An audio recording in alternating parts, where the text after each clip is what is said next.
Assalamualaikum warahmatullahi wabarakatuh. Salam sejahtera bagi kita semua.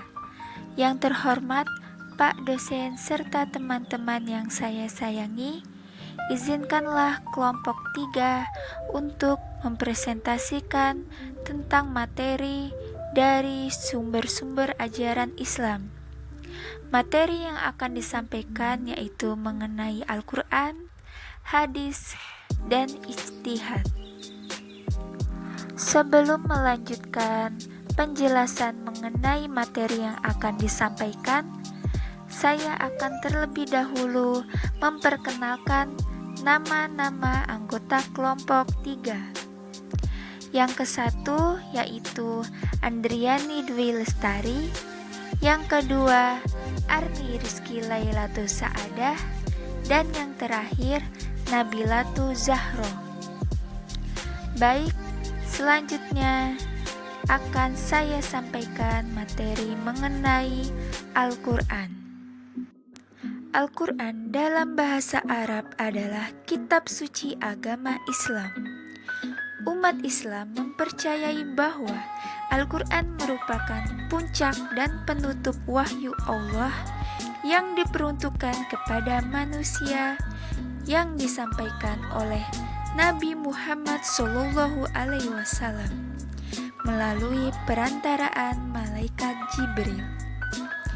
Tujuan dari Al-Quran diturunkannya yaitu untuk menegakkan tata masyarakat yang adil berdasarkan etika. Selanjutnya, terdapat fungsi dari Al-Quran yang meliputi hal-hal sebagai berikut. Yang pertama, sebagai petunjuk untuk umat manusia. Kedua, sebagai rahmat dan hidayah bagi alam semesta. Tiga, sebagai obat penyakit hati. Dan yang terakhir, sebagai penguat dan penutup adanya kitab-kitab suci sebelumnya. Kemudian mengenai isi kandungan Al-Quran, pada garis besarnya memuat antara lain 1. Akidah, 2. Syariah atau ibadah dan muamalah, ketiga akhlak, keempat kisah-kisah masa lampau, dan yang terakhir berita-berita yang akan datang, pengetahuan-pengetahuan ilahi penting lainnya. Selanjutnya, materi kedua yaitu hadis. Hadis secara bahasa artinya berbicara, perkataan, atau percakapan.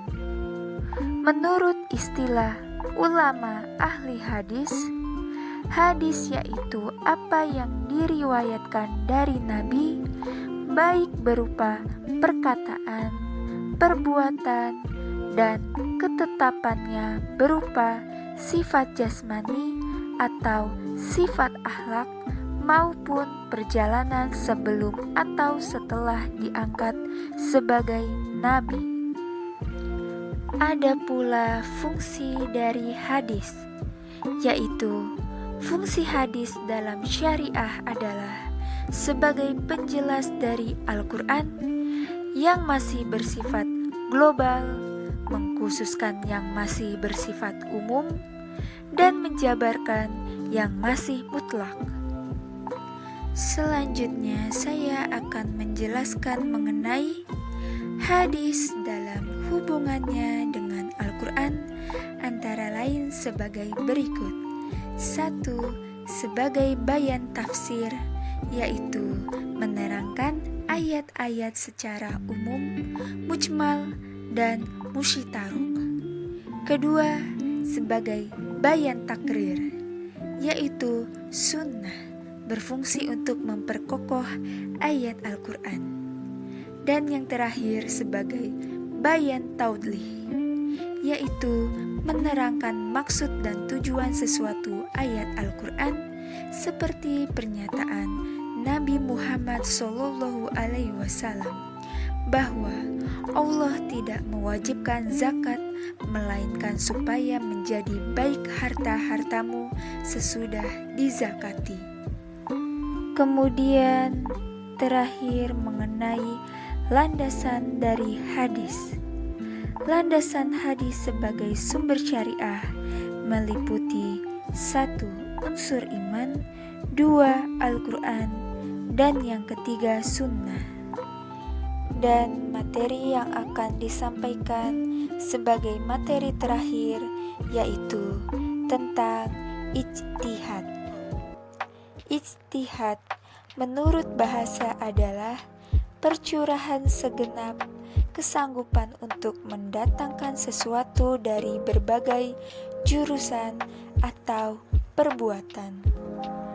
Kata ijtihad berasal dari kata jahada yang berarti berusaha keras atau berusaha sekuat tenaga. Selanjutnya akan saya sampaikan sebuah metode, yaitu metode-metode ijtihad. Ada berbagai macam metode ijtihad sebagai berikut.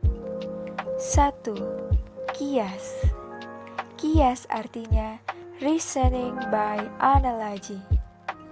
Makna aslinya adalah mengukur atau menimbang dengan membandingkan sesuatu. Kedua, ijma atau konsensus. Ijma berarti menetapkan dan memutuskan suatu perkara, dan berarti pula sepakat atau bersatu dalam pendapat.